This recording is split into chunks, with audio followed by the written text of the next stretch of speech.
It's a packed house, so it's so exciting.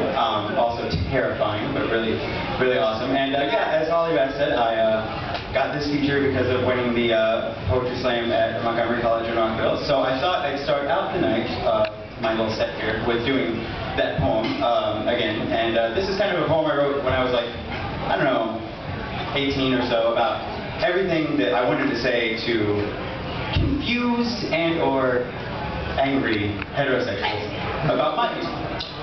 Just get it all off my chest at once. And so this is a tutorial for anyone who might have any questions.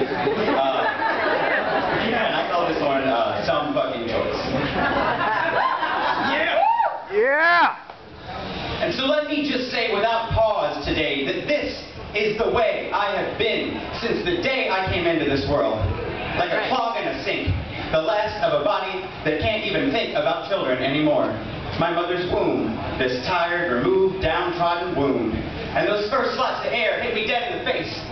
I feel like I knew then that I was headed this way. I remember as a boy sitting down late one night realizing how beautiful it felt. And Mom's nightgown. And she walked in to see her son in her dress.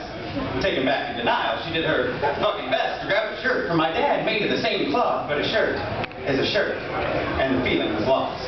We both went to bed that night with a little more age.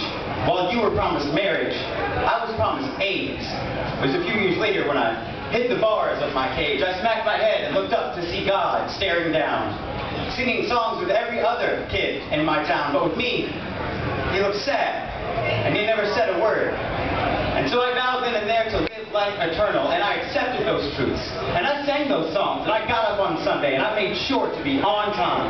And I wrote poems and stories about church and the Lord, and when a nightgown came up, I just turned and ignored.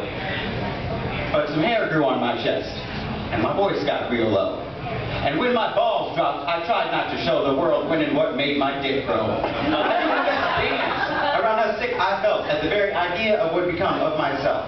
And I never wanted to be the one that fell from the Lord. But I was never asked if that was okay. They just saw my limp wrists and they shoved me away. And I can still remember those final days with a God, even now. Watching his face slowly leave as that angry crowd pushed us further and further away every day. And I never wanted this. I never wanted this. I never asked for this shit. I have loved women deep within my soul. And I've loved deep women, and I can't let that go, but I also know what I can't do. I'm also aware of this glaring truth, and no matter how funny that might sound to you, with all the hate I've been getting, I've got to get through. So you keep this in mind. Next time you want to say some stupid shit about how you feel about gays, some stupid shit about how you don't agree, some stupid shit about how that shit's on me, some stupid shit like none is free from sin, some stupid shit like I wanted this. I never wanted this. I don't want this, but this is who I am. This is my hair, this is my skin, this is my face, this is my essence. And no matter how you feel about that truth, this shit hurts me far more than it hurts you. And I try to defend my brethren, my queer brothers and sisters out there dealing, but the trouble is, we are everywhere. And for us to join up is really unfair for one group to attempt with ease. For the gays to join up, well, that'd take world peace, and I ain't seen shit looks like that to me. I'm tired of this shield, and my shoulder hurts, and I'd rather take dick pills, sleeping with girls, than go on another decade to some topic debate.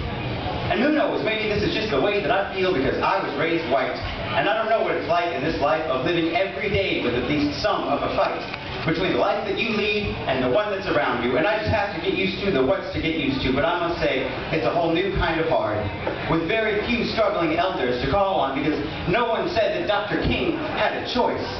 No one refused to hear Fitzgerald's voice because she could have chose to stop the color of her skin, because black was her choice and dark was her sin. It was a whole different approach the white man took.